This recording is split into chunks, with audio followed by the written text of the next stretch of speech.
Avant de voir donc concrètement sur EBP Compta Association Pro comment donc effectivement on crée le plan comptable de votre association, nous allons voir comment est organisé donc le plan comptable. Alors, on a parlé que effectivement, eh bien, on parle de classe, notamment donc de la classe 1 à 5, vous voyez, lorsqu'on parle donc des comptes de bilan. Donc, on va retrouver donc par rapport à la classe 1, ce qu'on appelle les comptes de capitaux. Donc, c'est là effectivement, eh bien, où on va retrouver par exemple tous les fonds donc par rapport aux donateurs, par exemple, les emprunts, par exemple, et effectivement, enfin, vous verrez quand on verra la formation dans vidéo sur lire et comprendre un compte de résultat, eh bien la classe 1 en fait effectivement on verra c'est au passif donc du bilan et c'est ce qui constitue donc les capitaux permanents.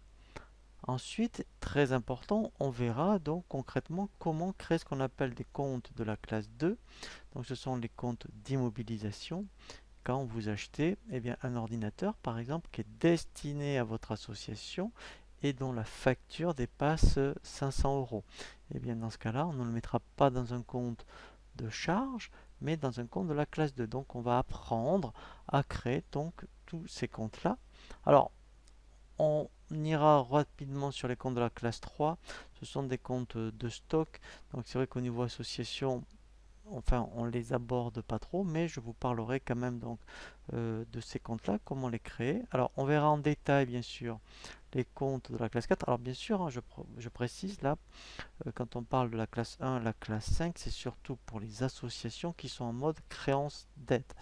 On verra que quand on abordera donc les associations qui sont en mode dépenses-recettes, hein, c'est-à-dire les associations simplifiées, eh bien on verra que les comptes de la classe 5, 6 et 7. Donc, on verra que donc, dans les comptes de la classe 4, on va voir toute cette notion donc, de compte fournisseur, client, mais on verra aussi donc, les comptes de TVA, si vous êtes assujetti à la TVA. On verra aussi tous les comptes sociaux, donc si vous avez des salariés, donc, quand vous allez saisir les écritures de salaire, eh bien ce sera donc des comptes de la classe 4 notamment.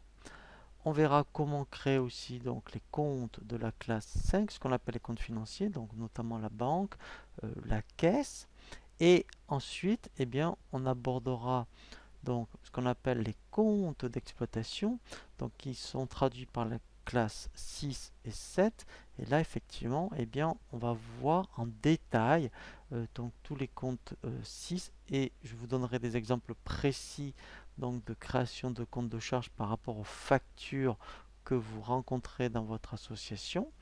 Et pareil, eh bien, on verra les comptes de produits lorsque donc vous facturez donc alors donc quand on ça peut être les dons, ça peut être les cotisations, mais aussi donc si vous faites des prestations de services ou de vente, eh bien on verra donc les comptes donc à créer au niveau de la classe 7.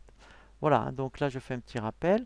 Je précise donc qu'effectivement, donc si vous êtes en mode créance dette et que vous donc établissez un bilan en fin d'année, eh bien effectivement, donc ce sont les comptes de la classe 1 à 5 qui correspondent au patrimoine donc de l'association et les comptes de la classe 6 et 7 en fait qui sont les résultats de l'association donc pour l'année et en fait après on repart à zéro tous les ans. Alors après effectivement donc avant de voir concrètement donc la création du plan comptable de toutes les classes, on va voir ensuite après comment est constitué un compte et notamment par rapport à ce qu'on appelle la racine.